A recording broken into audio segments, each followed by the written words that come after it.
Les pido que abran sus Biblias en la primera carta a los Tesalonicenses y en la segunda carta. Vamos a estar viendo estas dos cartas donde estamos basando o poniendo el cimiento teológico. Pablo en estas dos cartas, fíjense todo el contenido de estas dos cartas, les enseña también la aparición del anticristo, la gran tribulación que iba a venir al mundo y la segunda venida de Jesucristo. Pero al introducirnos en el estudio de estas dos cartas, tenemos que tener muchísimo cuidado por las frases, la terminología, las palabras que han dado pie a una enorme cantidad de controversias acerca del programa profético de Dios. ¿Qué quiero decir? Bueno, hay cristianos que creen que el rapto y la segunda venida es el mismo evento y que sucede al final después de la tribulación.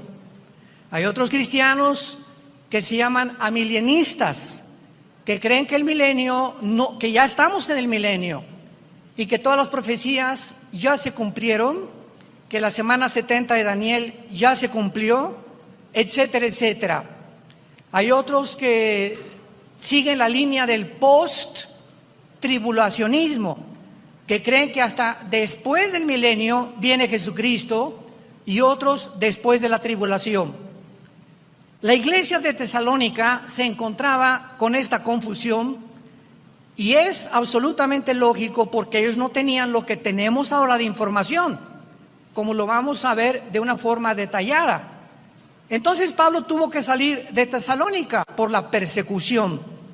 Y más tarde les manda estas dos cartas porque le comenzaron a llegar mensajes de los cristianos de Tesalónica que creían que ya estaban en la tribulación.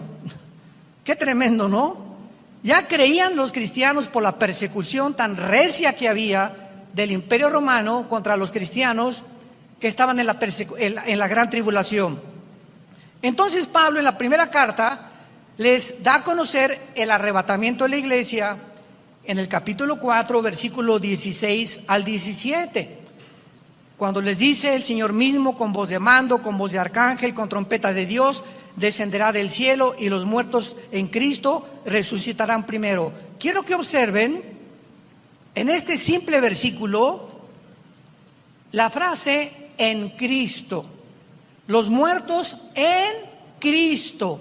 Siempre que tú veas en el Nuevo Testamento, tú como un buen estudiante de teología y de la Biblia, la frase en Cristo, que se repite muchísimas veces en la carta a los Efesios, significa los que estamos injertados, unidos, amalgamados en el cuerpo de Cristo mediante el bautismo del Espíritu Santo.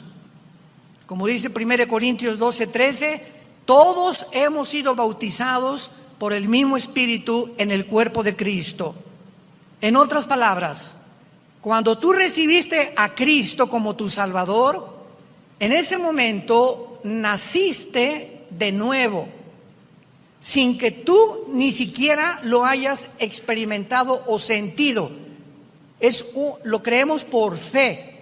Ha habido una resurrección de tu espíritu dentro de ti a la vida espiritual, porque antes estábamos muertos, separados de Dios espiritualmente. Cuando recibiste a Cristo, fuiste regenerado, cambiado completamente de naturaleza.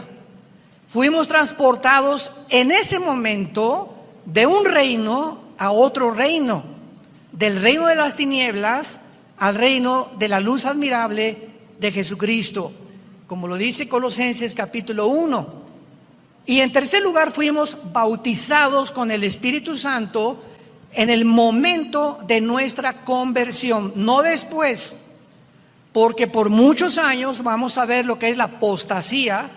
Durante los últimos, yo diría 30, 40 años, se comenzó a enseñar en las iglesias: pasen aquí al frente los que quieran ser bautizados con el Espíritu Santo.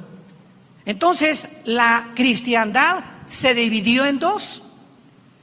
En otras palabras, se estaba dando a entender que hay cristianos que son cristianos, pero había otros cristianos que les faltaba algo. Eres cristiano, pero te falta una experiencia que necesitas tener, que es el bautismo del Espíritu Santo. Cuando la Biblia nos demuestra con una claridad absoluta que el bautismo del Espíritu Santo es lo que nos hace cristianos. ¡Qué barbaridad!, ¿no? Y se comenzó a enseñar porque se convirtió en una tradición, porque la mayor parte de las iglesias lo comenzaron a proclamar, sin haber estudiado profundamente esto y basándose desde luego en algunos versículos nada más del libro de los Hechos, cuando el libro de los Hechos no es un libro doctrinal, es un libro narrativo que narra la experiencia o la transición entre el judaísmo y el cristianismo. Es un libro que nos muestra de qué forma los apóstoles que eran judíos, Cristo fue judío, estaban completamente confundidos porque las promesas eran para Israel. Jesús lo dijo cuando vino en los evangelios: he venido a buscar a las ovejas perdidas de Israel, porque los 4 evangelios pertenecen al Antiguo Testamento. El Nuevo Testamento comienza en Hechos 2 con el bautismo del Espíritu Santo y el nacimiento de la iglesia.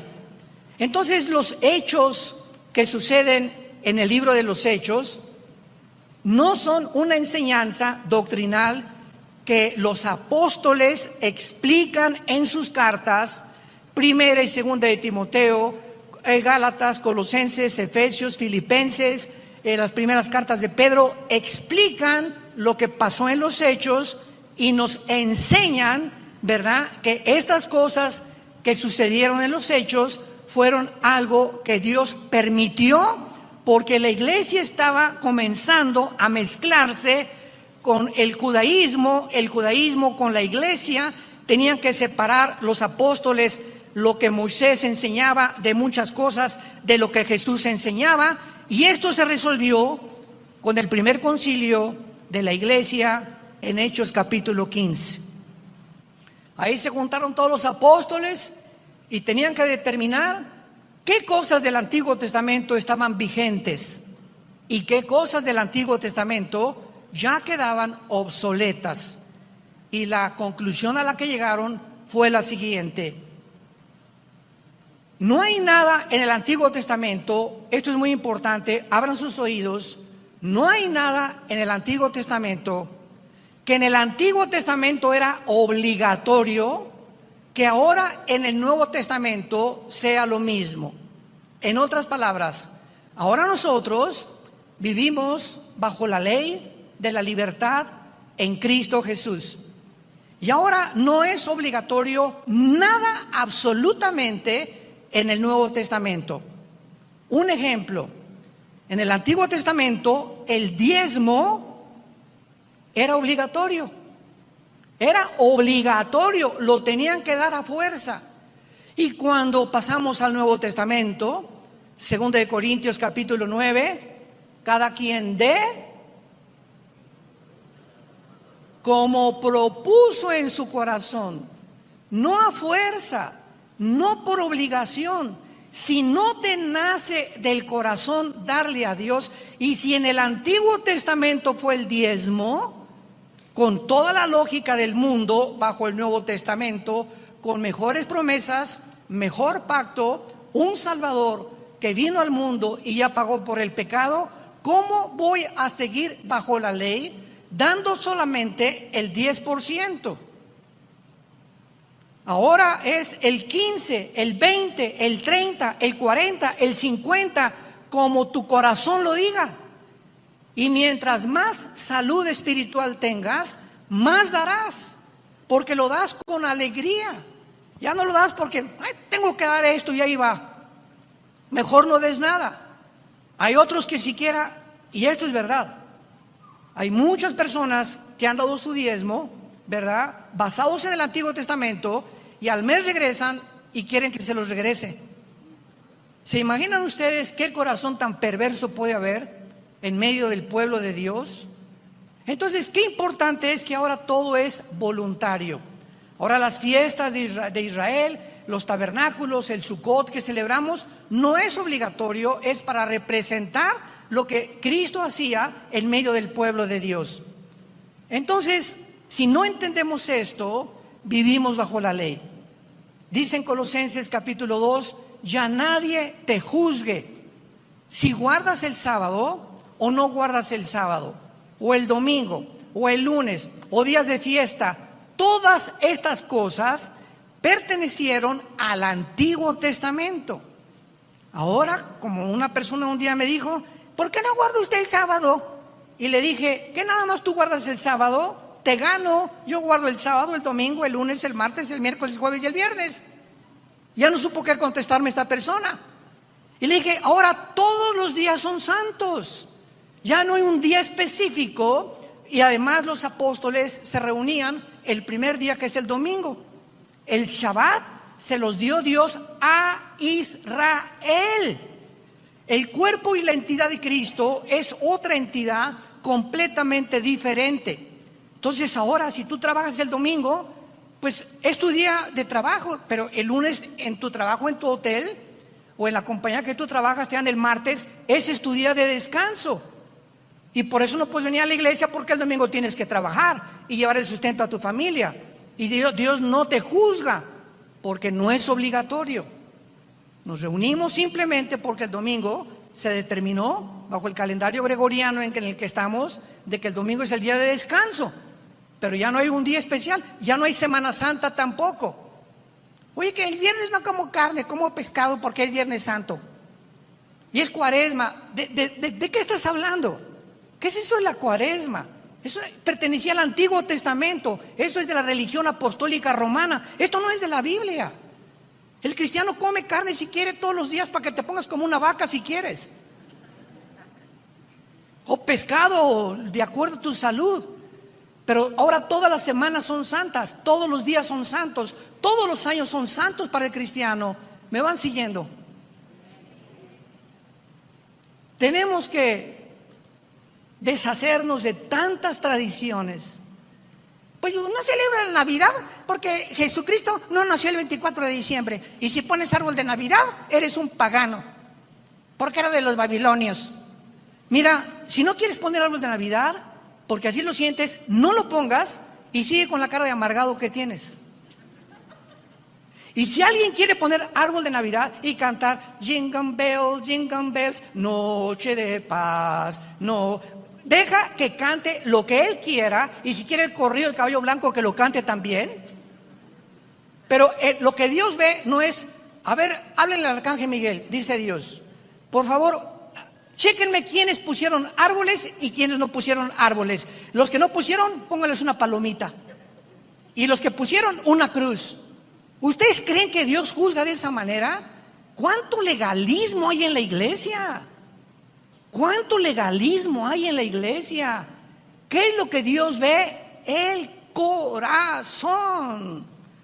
El gozo y la paz que tengas en el Espíritu Santo. El reino de Dios no consiste en comida, en bebida, qué comes, qué bebes. Es el gozo y la paz que tú tengas en tu relación diaria con Jesucristo, lo que Dios ama y lo que Dios busca de nosotros. No si te pones falda, no te pones falda. Si tienes un tatuaje o no tienes tatuaje. Como me dijo una vez un señor, ¿verdad? Pues yo no me tatúa. ¿Y la panza que tiene de Santa Claus qué? No, pues mira nomás la hermana en qué fachas vino a la iglesia. Espérame tantito, es una pobre ex prostituta que tiene una semana llegando a la iglesia y todavía no sabe cómo vestirse. No juzgues. ¿Ya ves cómo se pintarrajeó? Parece Cleopatra. Y tú no sabes las razones que se encuentran detrás de esa persona que a lo mejor tiene 2 semanas y no ha aprendido cómo poder vestirse, cómo maquillarse de acuerdo a la cultura que ya Cristo quiere que nosotros tengamos. Que no entregamos la atención sobre nuestro cuerpo ni nuestra cara tampoco.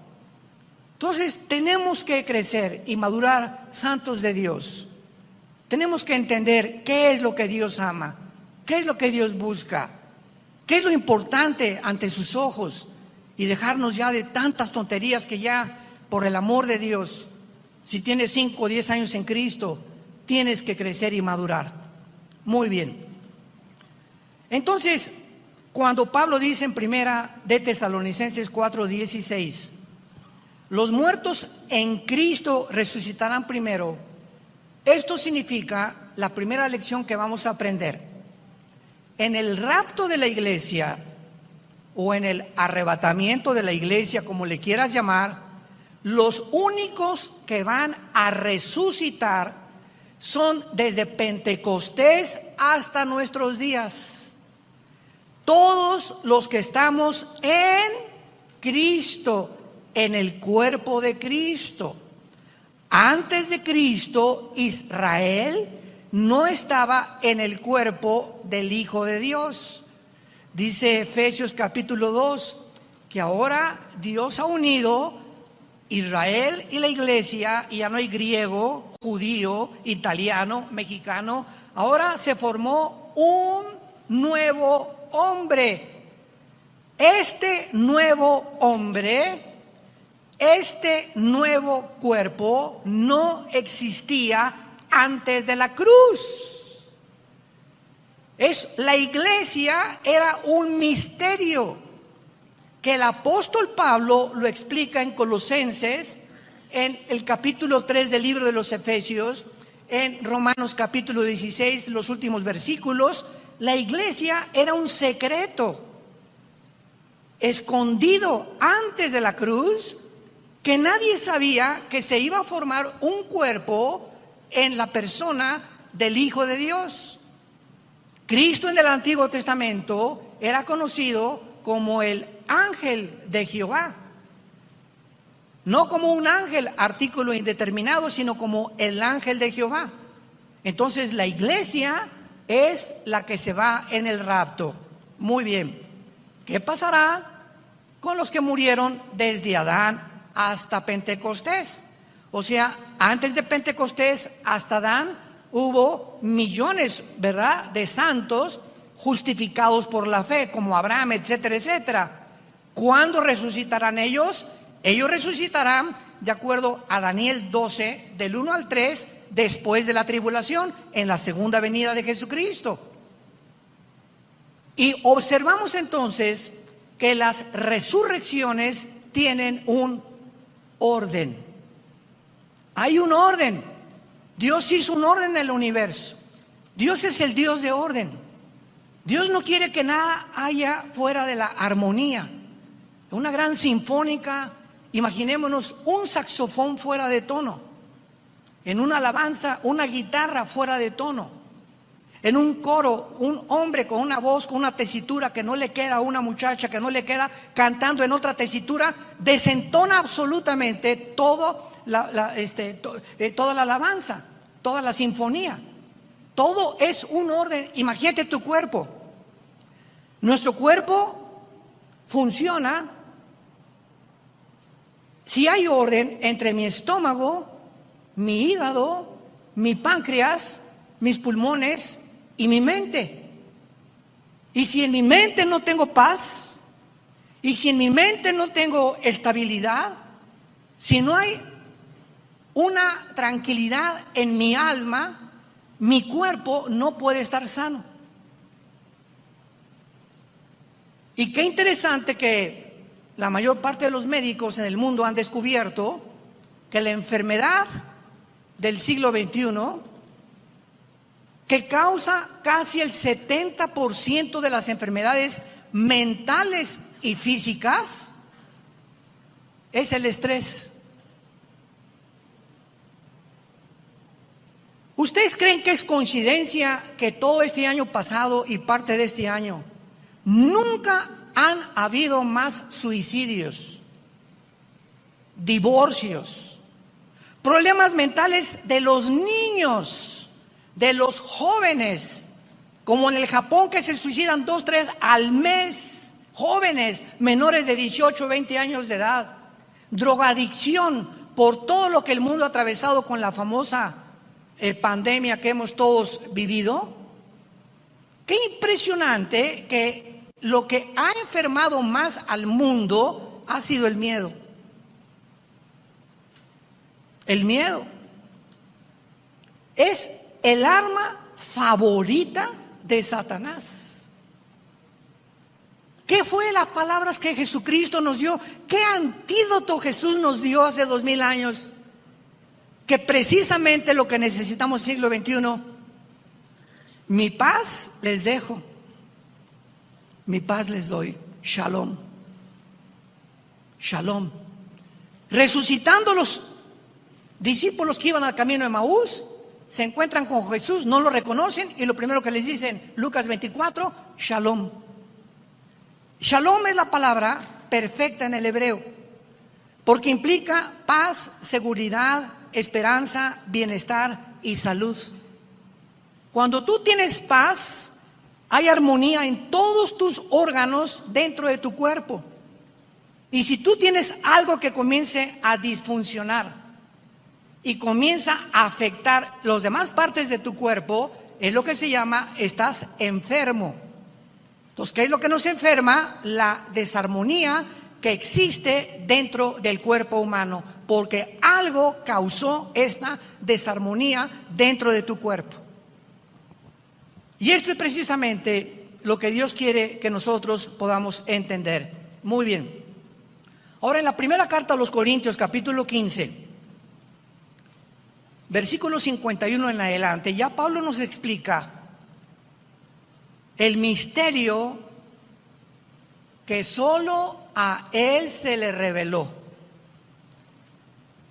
Ni a Pedro, ni a Santiago, ni a Lucas, ni a Juan, ni a Judas, el medio hermano de Jesús, a ninguno de los apóstoles le agradó a Dios revelarle lo que le reveló únicamente al apóstol Pablo. Y esto nos habla claramente de los diferentes talentos y revelaciones que tenemos del mundo espiritual. Por eso hay un Jeremías, hay un Isaías, hay un Amós, hay un Ezequiel, que tienen diferentes perspectivas del mundo espiritual, como Dios los trató, pero que todos, ¿verdad?, hacen una armonía en la mente de Dios.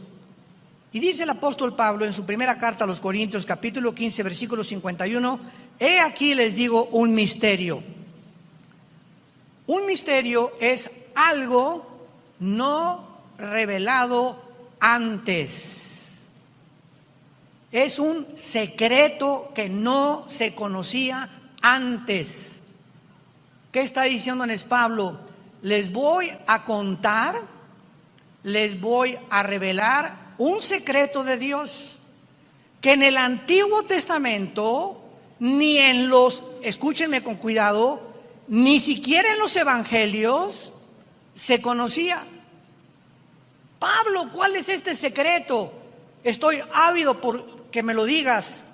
Este es el secreto, que no todos vamos a morir.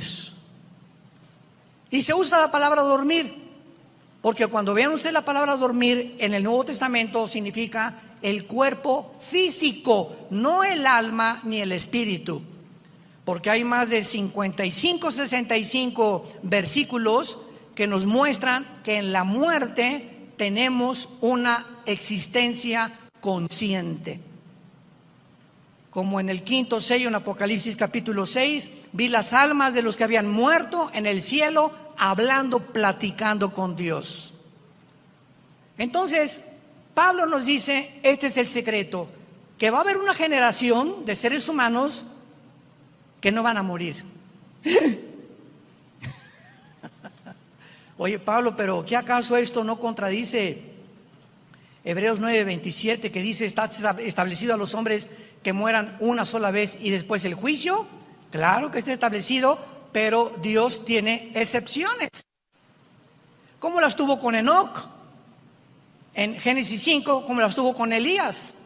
Que en el Antiguo Testamento son los dos únicos hombres que partieron del mundo sin haber muerto, que son antitipos, ¿verdad?, de lo que es el tipo que es el arrebatamiento de la iglesia. pero esta doctrina no se conocía. No todos vamos a morir, pero todos seremos transformados. En un momento, en un abrir y cerrar de ojos, a la final trompeta, porque se tocará la trompeta y los muertos serán resucitados incorruptibles y nosotros seremos transformados. Lo comparamos con Primera de Tesalonicenses, capítulo 4, en nuestro capítulo, donde Pablo dice, versículo 17, luego nosotros, después de que resuciten todos los santos desde Pentecostés, luego nosotros, o sea, si ahorita viene el rapto dentro de una hora, o mañana, los primeros que van a salir van a ser los que murieron desde Pentecostés a nuestros días. Este es el primero de ellos. Y luego, atrasito de ellos, los que hayamos quedado, o sea, vivos, seremos arrebatados juntamente con ellos en las nubes. En las nubes. Cristo en el rapto no baja al mundo. Cristo en el rapto no baja a juzgar al mundo. Cristo en el rapto no baja a destruir al anticristo. En la segunda venida, Zacarías capítulo 14, en la segunda venida Cristo baja y pone sus pies en el monte de los olivos, donde se va a hacer un valle como una forma de cruz, y viene con nosotros a establecer su reino milenial. En el rapto nos saca del mundo y en la segunda venida viene con nosotros después de los 7 años de la tribulación. Entonces, si estamos ahorita manejando, comiéndote tu torta entre 2-3 horas, o mañana estás en Chapultepec corriendo, etcétera, etcétera, y viene el rapto, la ropa de todos nosotros se queda en el suelo, con la cosa que traes aquí en la boca. Y vamos a desaparecer millones de personas sin que el mundo tenga una explicación. Pero habrá millones de personas que eran cristianos, entre comillas, profesantes, que van a venir aquí al Salón Le Crillon y no van a encontrar a nadie. O van a encontrar a otros como ellos, que venían y estudiaban y asistían a la iglesia, pero nunca fueron nacidos de nuevo. Nunca tuvieron una relación personal con Jesús. Nunca ganaron a ninguna alma. Nunca le hablaron a nadie ni a su familia de Jesucristo y de su muerte en la cruz. Sus vidas nunca cambiaron ni fueron transformadas. Eran religiosos. Este hecho, pues, es el que Pablo explica en la primera carta a los tesalonicenses. Y nos brincamos al capítulo 5 de la primera carta a los tesalonicenses.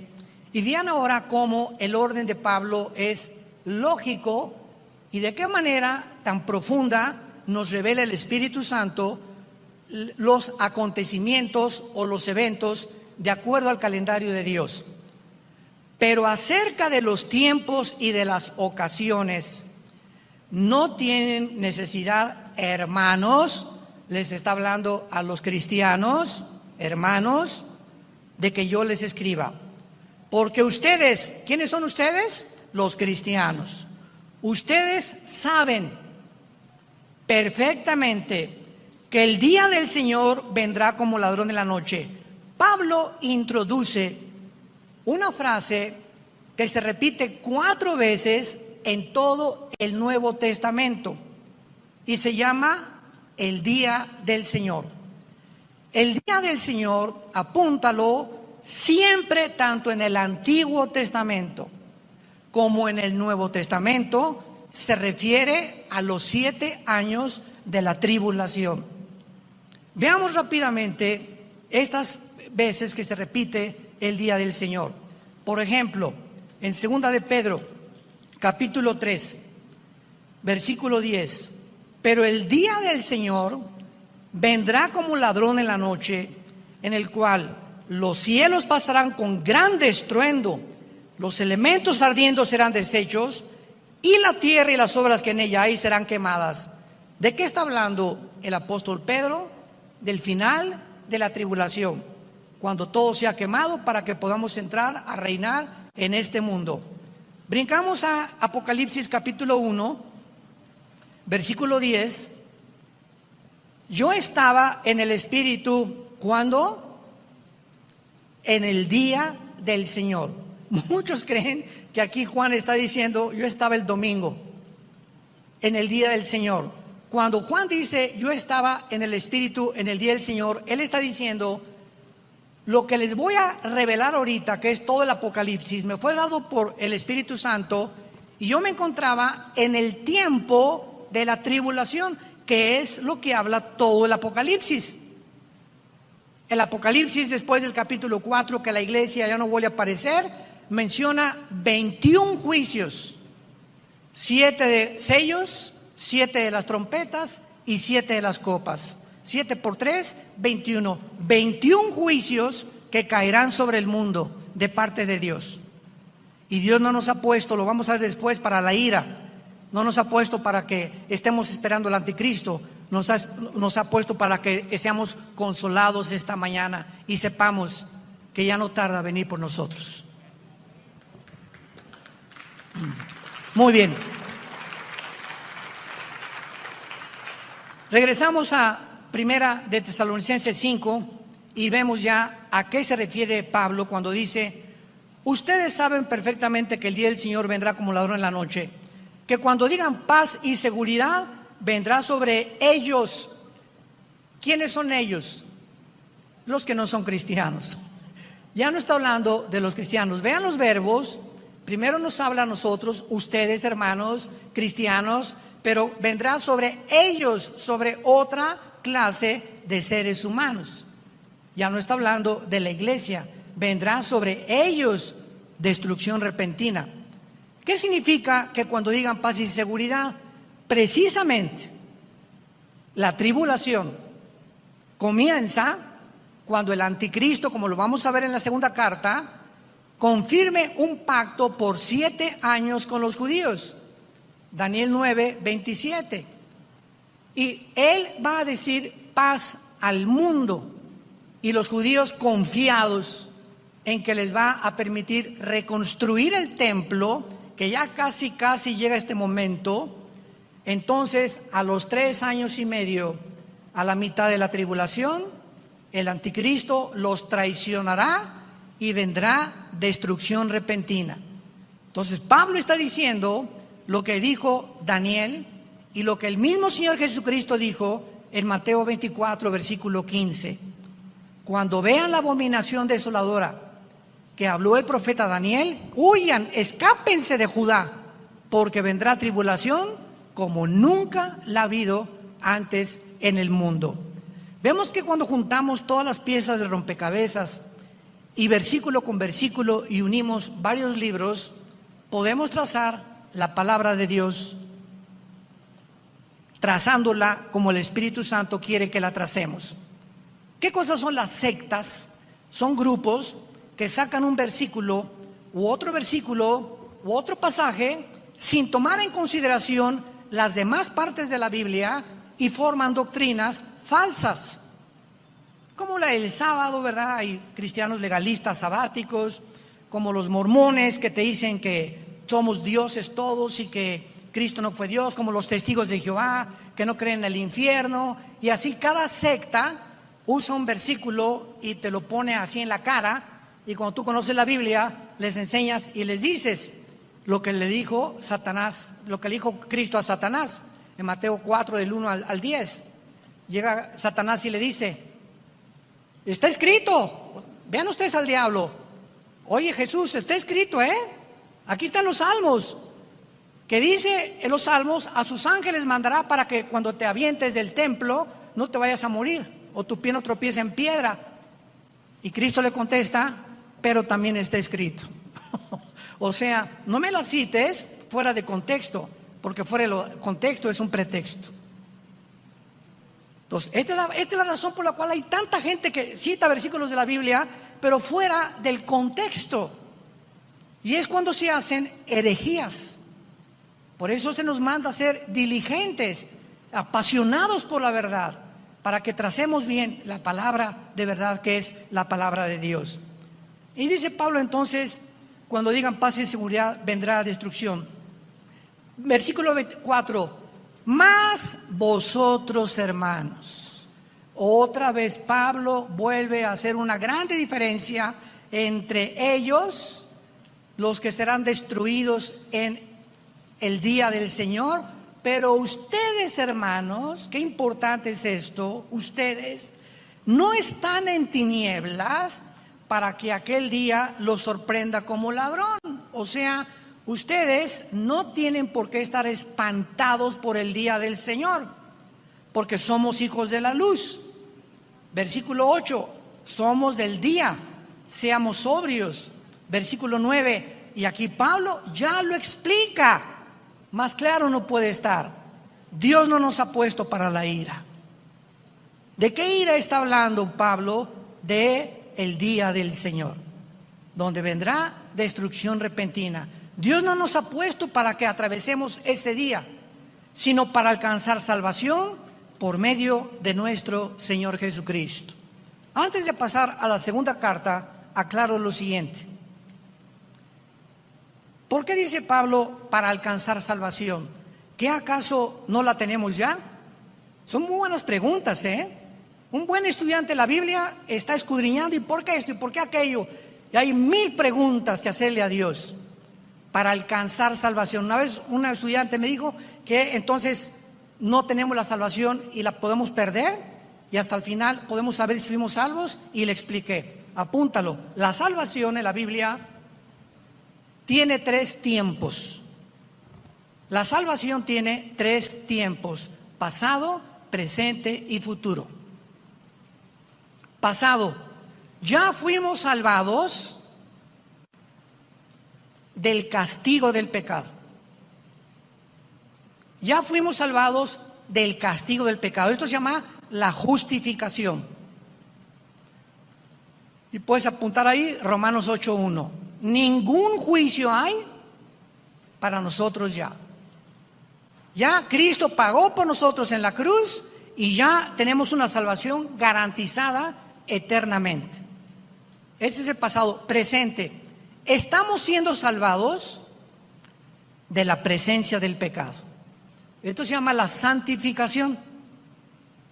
Estamos siendo salvados de la presencia del pecado en la medida en que más nos entregamos al Espíritu Santo.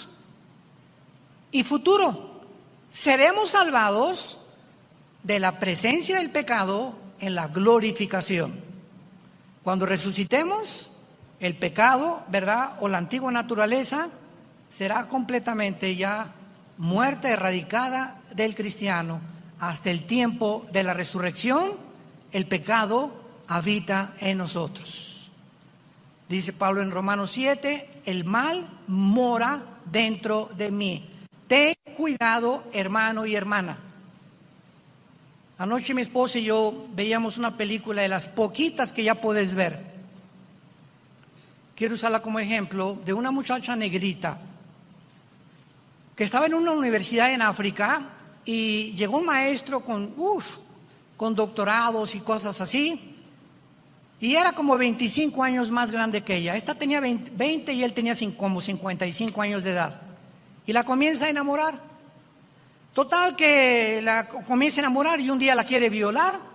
Entonces, para hacerlo corto la historia, la muchacha morenita o negrita va con los decanos de la universidad, con los principales, y lo delata y no le creen. No, como un maestro con tanta reputación y con tantos diplomas, esto no lo podemos creer. Total que ella contrata un abogado, una abogada negrita también, y exige la abogada que le hagan un juicio a este maestro. Entonces, claro que él se defiende y resulta en el juicio que tenía 10 años en las otras universidades que él había enseñado una historia de violaciones a muchachas menores de 20 años que les ofrecía el sexo con tal de pasarlas de año. Y nadie lo había delatado por miedo, las mujeres por miedo de que no la pasaran, cómo le iban a creer, sin testigos. Finalmente cayó el hacha del juicio sobre la vida de este hombre, porque esta película es de la vida real. Y esto es lo que dice Romanos capítulo 2, versículos 2 y 3. ¿Qué no sabéis que la paciencia de Dios y la benignidad de Dios te guía al arrepentimiento? Yo le dije a mi esposa cuando acabó esa película, conozco muchas personas que las está juzgando Dios ya, que traían una historia de hace 10 años, 5 años, de abusos sexuales, etcétera, etcétera, o de otra índole, y que como no pasaba nada, creían que Dios lo había olvidado, y Dios no puede ser engañado. Muchos de ustedes que me escuchan o a través de los medios de masivos, tal vez tengas una vida en la que tú crees, o pecados escondidos, que los sigues cometiendo, y como no te ha pasado nada, crees que ya Dios no ve. Y quiero decirte algo, tarde o temprano cae el hacha sobre el árbol, y todo árbol que no da fruto, Mateo capítulo 3, será cortado. Y Dios está usando esta época que estamos viviendo para meter el hacha y cortar vidas de organizaciones y de personas que Dios les había hablado anteriormente y que se burlaron de Él. Finalmente, tus pecados te alcanzarán, dice la Biblia. Tus pecados te alcanzarán tarde o temprano. Tú puedes ir caminando en la vida, ya tienes tus pecados, robaste, violaste, lo que hiciste, no pasa nada, 1 año, 2 años, 3 años, 4 años, acuérdate, te van a alcanzar tal vez al 4.º año o al 15 años.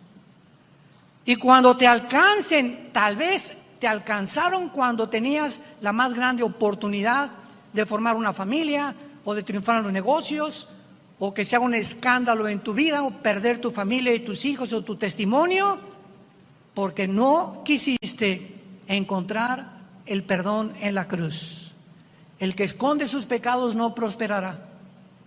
No le puede ir bien a nadie. Palabra de Dios. Que esconda su vida debajo de un closet o debajo de un colchón, no te puede ir bien. Tarde o temprano Dios tratará con tu vida.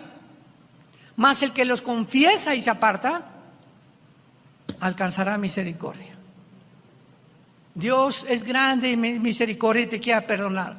Esta mañana quiere llamarte y decirte te amo. En esa cruz pagué por todo lo que tú habías hecho y por lo que crees que tienes escondido. A mí no me engaña. Dios conoce las intenciones de nuestro corazón.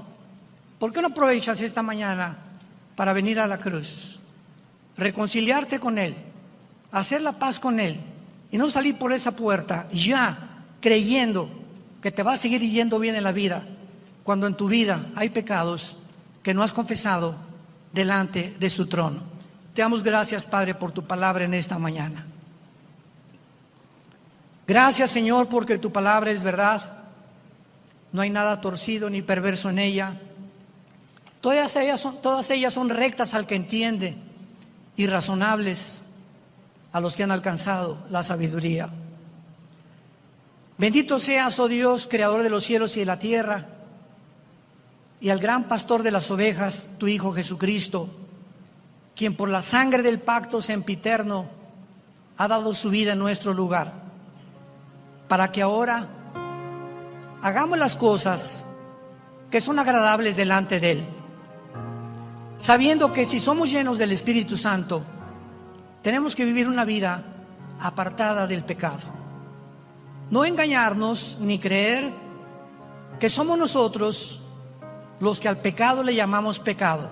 No. El pecado engaña. El pecado te hace creer que lo que haces está bien, que no es malo porque haces otras cosas buenas. No te engañes. Y después de que te engaña el pecado, endurece. Te endurece el corazón. Y llega el momento en que ya Dios no puede tratar con tu vida. Dios tendrá que disciplinarte, porque al que ama a Dios disciplina y azota al que recibe por hijo. En esta mañana, dile: Padre Santo que estás en el cielo, Quiero vivir una vida abierta y transparente delante de ti y llamarle pecado a lo que tú llamas pecado. Lávame con tu sangre preciosa, porque es tu vida en tu sangre la que me puede dar esta limpieza en este momento que mi alma necesita para que haya armonía en mi alma y en mi vida espiritual. Gracias por la cruz y porque en esa cruz pagaste por todo lo que yo había hecho y lo que en este momento te estoy confesando. En el nombre de Jesús. Amén. Gracias a Dios por esta palabra, ¿verdad? Gracias a Dios.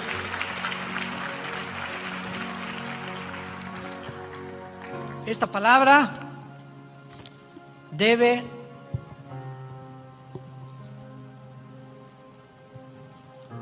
estar dentro de tu corazón. Día y noche, día y noche, día y noche meditarás en este libro de la ley. Cuando tú hagas eso, Josué, entonces todo lo que haces va a prosperar. Porque si tú vives en mi libro y lo consultas y te hincas y oras y me pides que te hable, te voy a hablar. Y te voy a evitar problemas que pudiste haber evitado en tu vida si me hubieras consultado. Vas a evitar cosas que ahora te tienes que arrepentir, porque me hiciste a un lado, me desechaste de tu vida.